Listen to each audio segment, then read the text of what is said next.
شهر دوشنبه این هم مهمانخانه باشکوه هیئت رجنسی پایتخت. امسال از جانب فدراسیون شахмати تاجیکستان محض تالار این مکان برای برگزاری مسابقه جمهوریوی اوید به شахмат و ششکه برای دریافت جام پیشوای ملت انتخاب گردید. اساساً این چهاربینی ورزشی ماه ینور سال جاری شروع شده بود. با تشبث نهادهای مربوطه در شهر و ناحیه‌های میهن مرحله مقدماتی این مسابقه برگزار گردیده. اما اکنون بعد معلوم شدن بهترین ها دور جمهوریوی مسابقه مذکور از 3 تا 7 دکبر برگزار گردید.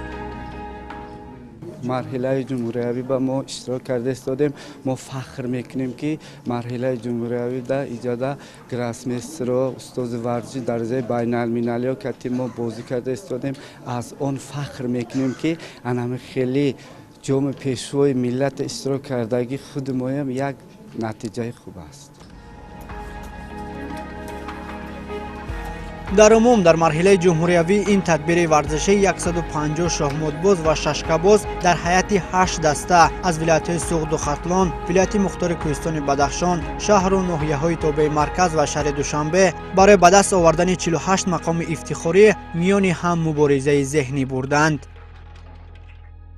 فدراسیون شахмати تاجیکستان همیشه تصمیم گرفته است که همین بازی شахмат رو در تمام جمهوری تاجیکستان پیاده کند.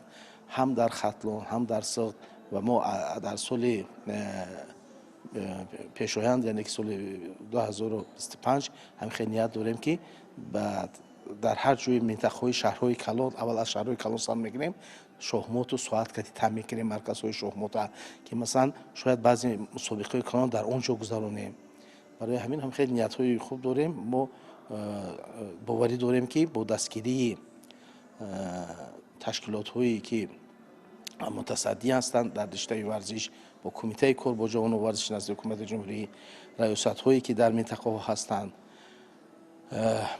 مسئله دولتی کار با مکتب‌ها و انشاءات‌های ورزشی شهر دوشنبه در همبستگی با حکومت شهر دوشنبه ما کوشش می‌کنیم که همین ورزش یک ورزش حقیقتاً سنتی ما است عمومی شود.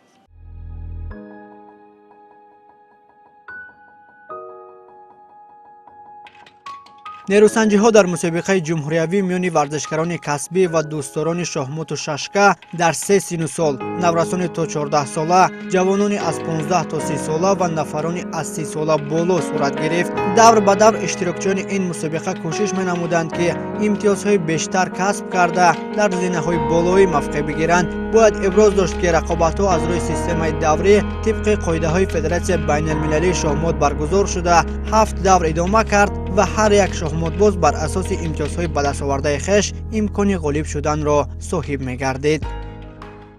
Сейчас идет финал президента на приз президента Таджикистана, и поэтому все очень стараются играть, победить, заявить о себе, потому что на последней Олимпиаде в Будапеште наша мужская команда выступила очень хорошо, женская хорошо выступила.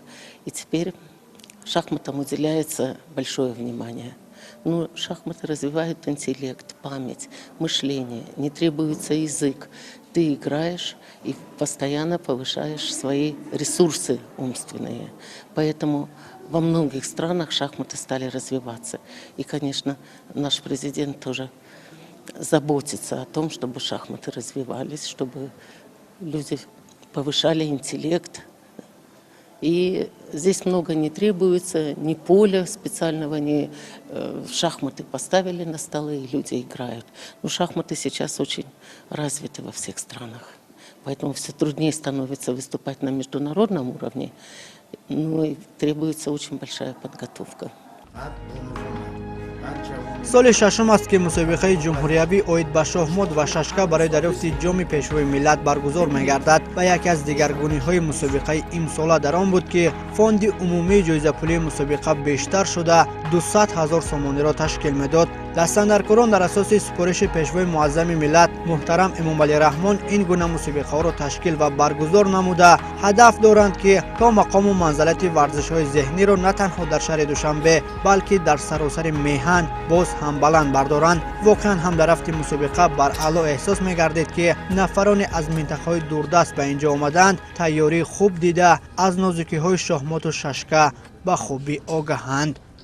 ما در این مسابقه با یک خطار موفقیت‌ها نایل گشتیم. برای مثال خودم من صاحب جای دوم گردیدم. باز یک شاگرد من جای سوم مقصود شد و نوزیه گرفتند و باز کوشش می‌نماییم که مهارت و ملکه خود را صیقل داده در این چهاره‌بینی خوبتر برآمد کنیم. این چنین از داوران، از تشکیل کنندگان این مسابقه اظهار منتداری می نماییم، چون که مسابقه در سطح بلند گذاشتند و باز فدراسیون شامات تاجیکستان را با آن سپاسگزاری خود را بیان می نماییم، چون که سال از سال شامات در درجه بلند گذرانیده استادند.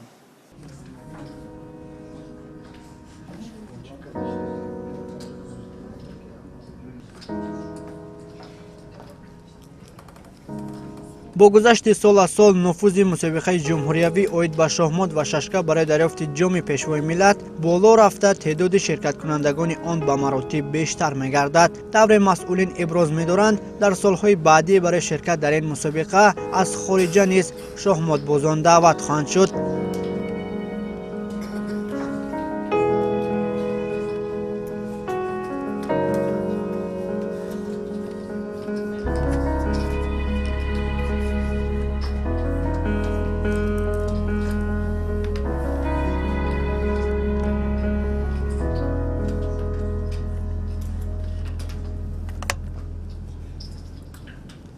طول 6 سال می شود که در همین مسابقه جام پرزیدنت آمده اشتراک میکنیم. باعث افتخار است که همه ساله در همین ماه دکبر در پایتخت مرکز همین شهر دوشنبه جام پیشوای ملت برگزار میگردد و از تمام گوشه و کنار تاجیکستان آمده اشتراک میکنند. ما از دسته خطلان یک برآمد داریم و سزاواری جای اول شدیم. از 4 بازی 3 خال به دست آورده صاحب جای اول شدیم.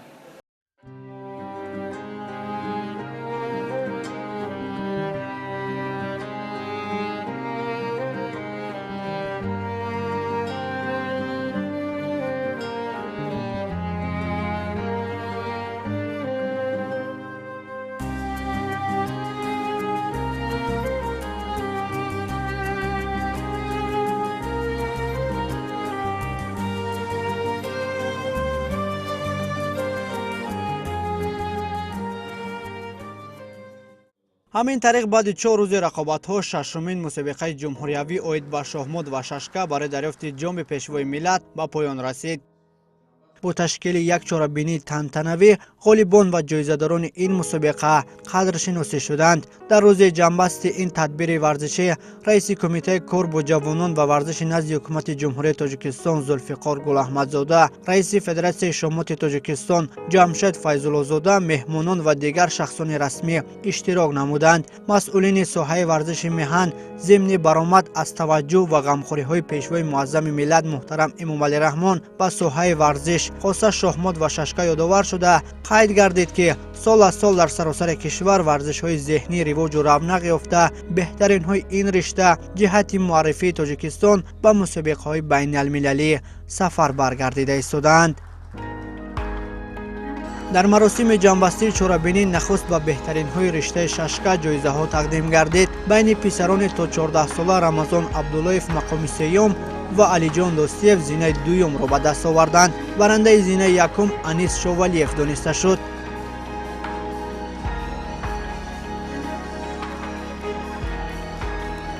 در همین سن و سال میان دختران سروره حیدر و نشان برنجی و نادره نگمت و مدال نقره را صاحب شد. جای یکم را سمیه اشورова به دست آورده با مدال طلا و جام پیشوای ملت سرفراز گردید. قابل قید است که در برابر مدال و دیپلم این چنین به غالب جای یکم 3000 سامانی، مقام دوم 2500 سامانی و جای سوم 2000 سامانی سپرده شد. من نکمت و نادره از ناحیه شهرنو آمدم. من شاهجایزه از نمود ورزشی ششکه جای دوم را گرفتم و سه کس را مغلوب کرده جایزه جای دوم گرفتم و در یک کس بای دادم.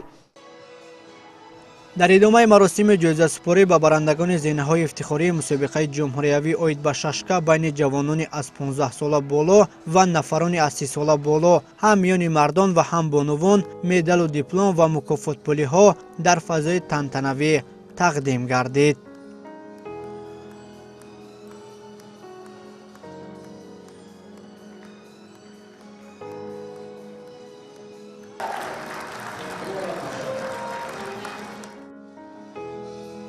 همزمان در ادامه این چهاربینی غالبان رشته شахмат بین هوسکاران با جایزه ها قدردانی شدند. میان نورستان تا 14 ساله جهانگیر عزیززاده جای سیوم، بزرگمهر براتوف مقام دوم و اردشیر اکراموف زینه یکم را به دست آورد. فاطمه پیرова بین بانوان از 30 ساله بالا به گرفتن نشان طلا و جام مسابقه مشرف گردید. گلما قادرova در این سن و سال سیوم شد و شهلا اسایeva باشد به گرفتن مقام دوم دست یافت.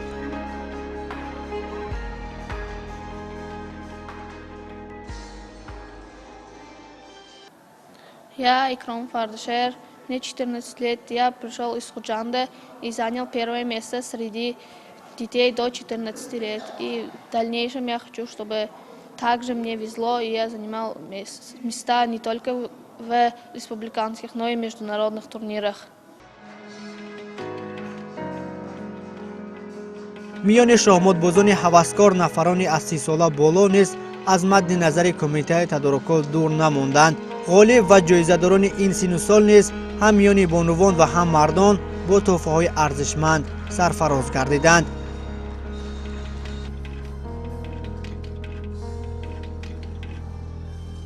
نهایتاً در پایان چهاربینی اشتراکچیان مسابقه جمهوریوی اوید به شахмат بین ورزشکاران کسبی به صحنه دعوت شدند. میان مردان مدال برنجی را علیشیر کریموف به دست آورد. امین قابلوف برنده نشان نقره شد. مهریدین شریفوف باشد به گرفتن زینه یکم دست یافته با مدال طلا و جام مسابقه جمهوریوی برای دریافت جام پیشوای ملت قدردانی گردید. طول 8 سال میشود که با نمود ورزش شахмат مشغول هستم. در این مسابقه بر 6 رفیقم غالب برآمده، بر 2 تاش مساوی کردم. همینطور جایزه‌دار جاری یکم شدم.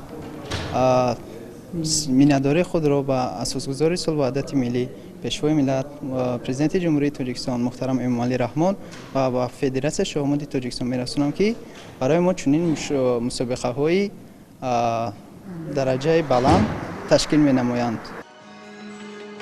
از نمود شахмат بین بانوان دلولا طالبova مقام سیوم را کسب نمود. رخشانه سعیدova نشان نقره را به گردن آویخت. نادژدا انتونова باشد زینه افتخاری یکم را گرفت و با مدال طلا و جام مسابقه مورد قدرشناسی قرار گرفت. Я специально приехала на данные соревнования. Собрались все сильнейшие шахматистки страны. Мне очень приятно, что удалось занять первое место. Из 7 очков я набрала 6,5 очков. В упорной борьбе все очень до конца сражались, и мне удалось победить.